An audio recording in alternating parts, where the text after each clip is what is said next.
There are tons of factors that go into winning a close basketball game. We'll get into some of those in this video, but first, let me be clear on the best thing to do for late game coaching. Just blow out your opponent in the first place. Studies have consistently shown that scoring margin is a great predictor of future success, and that there's a lot of luck involved in close game scenarios. A team that performs exceptionally well in close games one year would be predicted to regress back to the pack the following year. But that's not to say there's no skill involved. Clearly, we can identify factors that at least move the needle slightly. The most obvious is what you're seeing right here from Brad Stevens and what he's become famous for: late game out of bounds plays. In the college game, it's even harder to move the needle this way because there's no ability to advance the ball late with a timeout. Is being able to pick up a clipboard and draw up plays important? Yes. And Stevens specifically stands out as someone who can assess an opponent's defensive coverages and tendencies to then find the optimal play to exploit those. But I'd argue it's not the most important thing. Another aspect that gets tossed around as necessary for winning in the clutch is experience and smarts. Just last night, we saw a pretty great example of this. With 1.3 seconds left and a 3-point lead, all Penn needed was someone to touch the ball to get the clock ticking and run out. Watch the basketball IQ of Villanova's Demir Cosby-Roundtree on this play.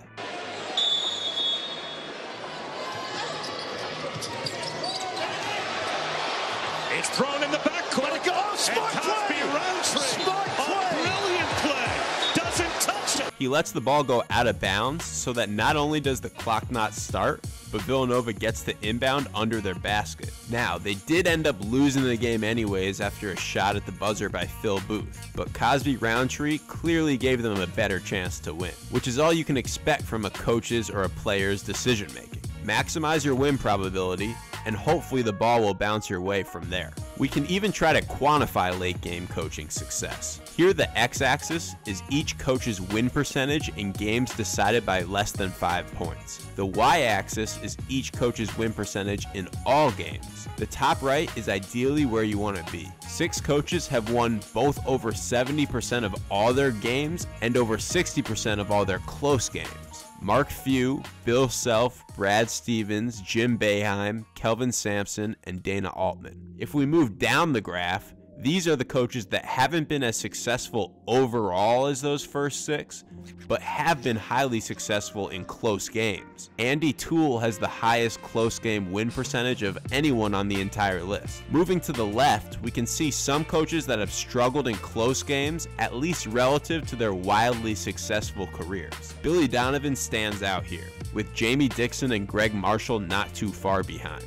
The data from this graph is taken from the KenPom era, starting in 2002, which reminds me that Ken Pomeroy did a much better study on this topic than me back in 2014. The problem with mine is obviously some games decided by less than 5 points aren't actually that close, and the same thing vice versa. Ken, on the other hand, looked at win probability for each team at the 5-minute mark of every game. If a team had an 80% chance of winning at the 5-minute mark and ended up winning the game, they would get plus 0.2 for late game performance. If they lost, they would get minus 0.8. I'll link to that article in the description below, and if you're not already subscribed to KenPom.com, you definitely should go do that. This is absolutely not a sponsorship or an ad, but it's the best place for college basketball stats. So back to the different aspects of late game coaching.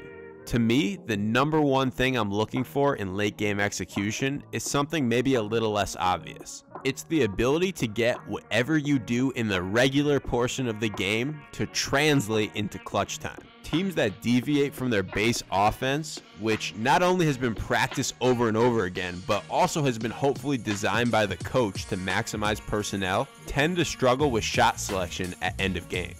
Let's go back to this weekend's Tennessee-Gonzaga final minute and look at the overall execution, with Gonzaga's offense first. Watching the film, I don't think that they did a great job of running their regular offense, which is great by the way, in the final minute. But that is as much to Tennessee's credit as it is to Gonzaga's blame. Tennessee denied ball reversals, especially with Zach Norvell. Not only is Norvell Gonzaga's best shooter and someone you don't want to give an open look, but it just ruined the flow of Gonzaga's offense. They were so worried about basic ball reversals that when they couldn't get him the ball, it just led to isolations.